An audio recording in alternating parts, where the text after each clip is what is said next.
तो हमारा जो अगला टॉपिक है वो है यूनिफॉर्म मोशन और नॉन यूनिफॉर्म मोशन के ग्राफ को हम देखने वाले हैं।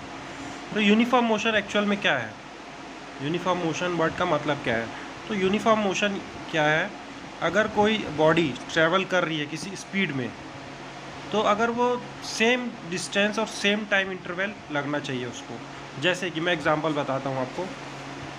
अगर मान लो यहाँ पर एक व्हीकल है, मोटर व्हीकल, वो 2 मिनट में 12 मीटर ट्रैवल कर रही है ना, 12 मीटर ट्रैवल कर रही है।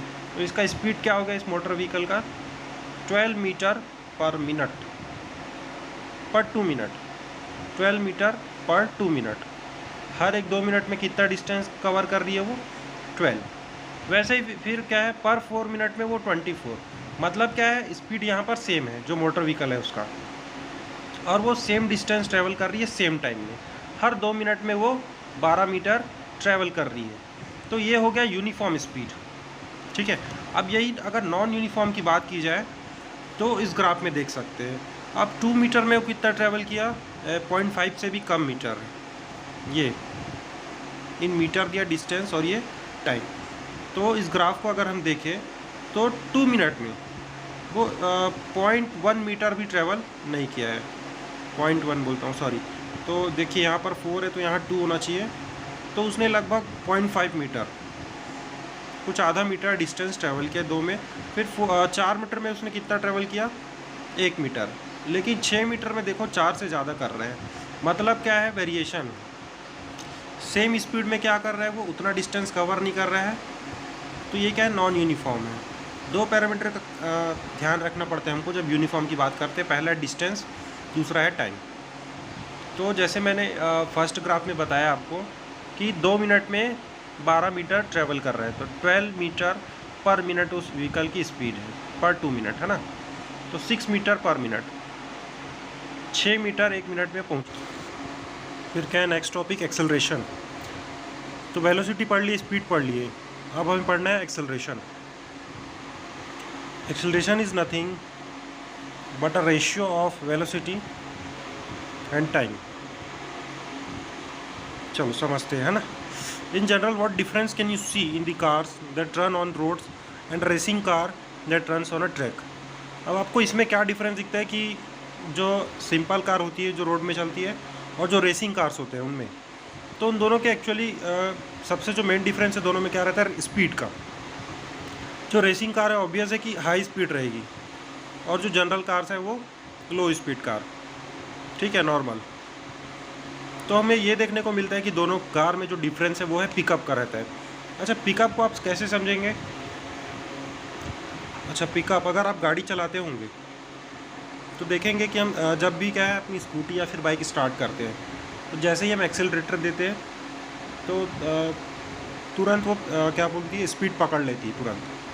तो उसको हम पिकअप बोल सकते हैं। जैसे बाइक में अच्छे से समझ आएगा आपको अगर बाइक चलाते होंगे तो, क्योंकि बाइक में जब व्हीकल जो है फर्स्ट गियर में रहती है तो वाइब्रेट करना चालू कर देती है। तो वाइब्रेशन किस लिए होता है? क्योंकि इंजन में प्रेशर बहुत पड़ता है स्टार्टिंग में। तो कुछ गाड़ियाँ ऐसी होती है जिनमें जल्दी जल्दी गियर चेंज करने से हमें स्पीड अच्छा मिलता है और तुरंत वो गाड़ी स्पीड पकड़ लेती है। तो उसको हम पिकअप बोल सकते हैं ना। और this technical word acceleration is used. तो इसी वर्ड के लिए हम लोग एक्सेलरेशन वर्ड का यूज़ किए। अब देखो, एक्सेलरेशन को आपको समझना है ना। तो एक्सेलरेशन जैसे मैं एक एग्ज़ाम्पल ले लेते हूँ। किसका एग्ज़ाम्पल ले, हम बाईसाइकिल का ले लेते हैं। मान लो हम लोग क्या कर रहे हैं, पहले हमने बाईसाइकिल कितने 10 की स्पीड में चला रहे हैं कुछ देर तक, 10 किलोमीटर पर आवर। 1 घंटे में जाने में हमें कितना लग रहा है, 10 किलोमीटर। तो ये उसका एक्सेलरेशन हो गया, ठीक है। नेक्स्ट क्या दिया हुआ है, कैलकुलेशन ऑफ वेलोसिटी बस ए एंड बी। कुछ एग्जांपल दिए हुए जिसको आपको पढ़ना है, एक्टिविटीज़ को।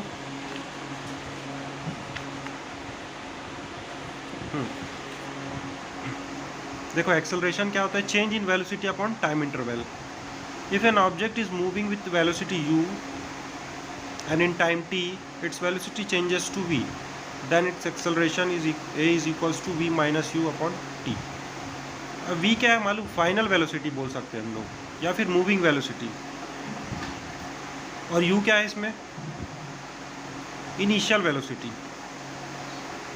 तो इनिशियल वेलोसिटी हमेशा क्या रहती है, ज़ीरो। अगर एक साइकिल खड़ा हुआ है और वो जस्ट चलना स्टार्ट किया तो जो स्टार्टिंग में उसकी स्पीड क्या थी, ज़ीरो। तो फिर धीरे धीरे बढ़ना स्टार्ट हुई, ऐसे हम समझ सकते हैं इसको।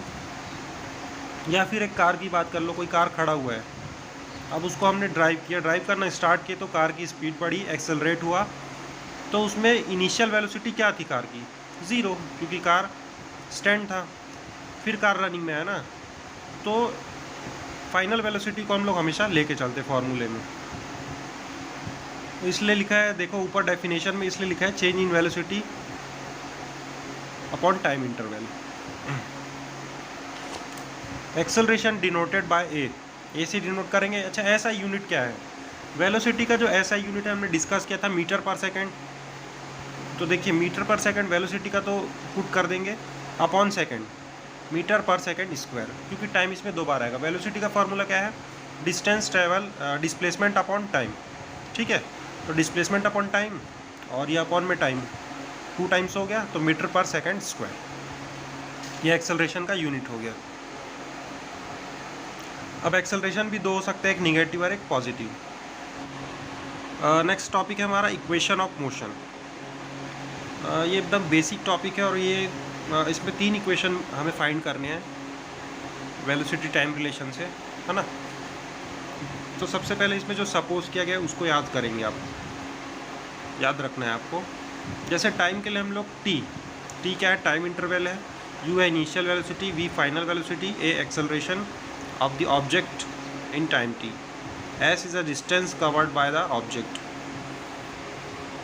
s क्या है, डिस्टेंस कवर्ड है ना, डिस्प्लेसमेंट नहीं है, ठीक है।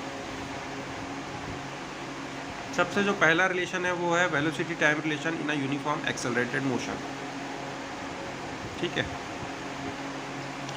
तो देखिए हमने एक ऑब्जेक्ट ग्राफ में कंसीडर कर लिया है, जिसको हमने नाम दिया है ए सी बी और E. From the graph we can see that initial velocity of an object u, देखो इसमें इनिशियल वेलोसिटी यू सपोज किया, टाइम तो T, increase to at the point A V. देखो मैं इसको आपको समझाता हूँ कि यहाँ पर एक कोई क्या है, व्हीकल खड़ी हुई है, मोटरसाइकिल कोई खड़ी हुई है सी पॉइंट में, तब उसकी स्पीड क्या है, यू हमारा इनिशियल है, इसको यू मान के चलेंगे। फिर वो ट्रैवल करना स्टार्ट कर दी, फिर कहाँ तक गई वो, बी तक। तो बी तक अगर मोटरसाइकिल पहुँच गई है तो उसकी फिर वेलोसिटी क्या है, वी मान लेंगे हम, क्योंकि यहाँ पर हमारे पास कोई भी पैरामीटर नहीं है। तो फिर उसको हम देखिए एक्सेलरेशन क्या होता है हमें पता ही है ना, क्या होता है, velocity upon time, change in velocity upon time. Change क्या क्या हुआ भाई, इस डायरेक्शन में देख सकते हैं ना, वेलोसिटी में चेंज क्या हुआ, वी माइनस यू, यू से स्टार्ट हुआ था तो v माइनस यू लिखेंगे। तो v माइनस यू के जगह क्या लिख दिया है, बी सी अपॉन ए सी, ये बी सी अपॉन, अच्छा बी सी अपॉन ए ई, किसके लिखा गया है, ए इज इक्वल्स टू, उसके बाद बी सी, अच्छा ए सी किसके बराबर है, ए सी जो है वो किसके बराबर है, ये ए सी ओडी के बराबर है, तो उसको ओडी लिख सकते हैं। तो अब एक्सेलरेशन का फॉर्मूला हमें पता है v minus U upon T होता है, फिर इसको ट्रांसफ़र कर दिया, A T is equals to V minus U, फिर v equals to U plus A T. ये फर्स्ट इक्वेशन ऑफ मोशन है, ठीक है, बहुत ईजी है। Position time relation in a uniform accelerated motion. अब पोजीशन टाइम रिलेशन देखेंगे।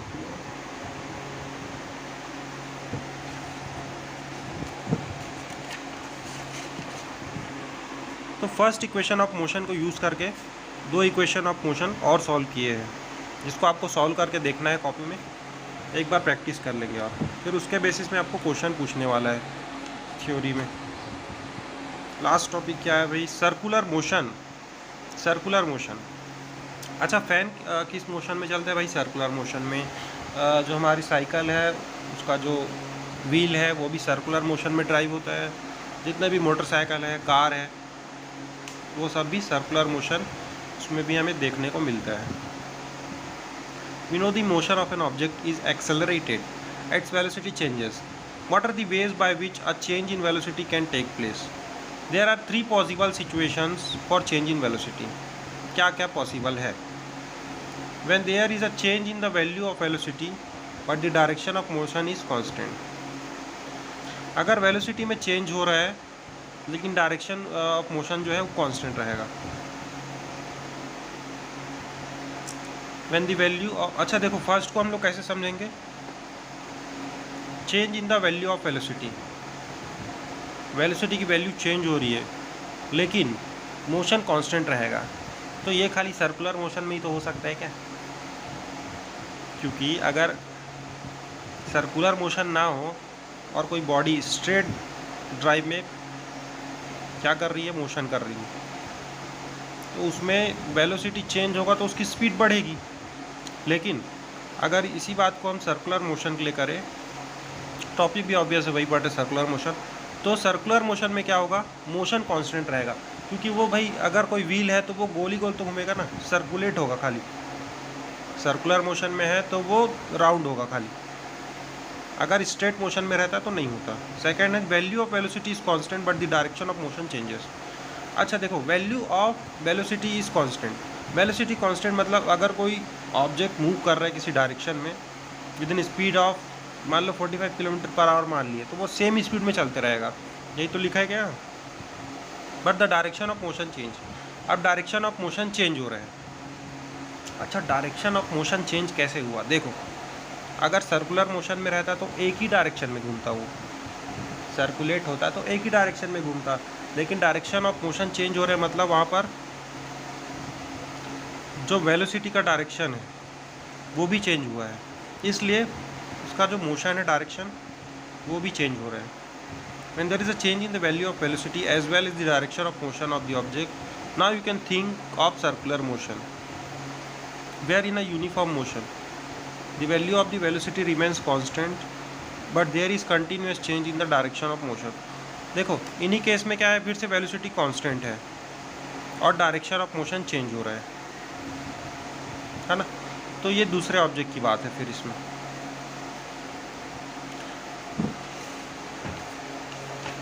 तो अभी तक जितना भी हम लोग पढ़े हैं, अगर उसमें से कुछ भी डाउट आता है तो आप पूछ सकते हैं।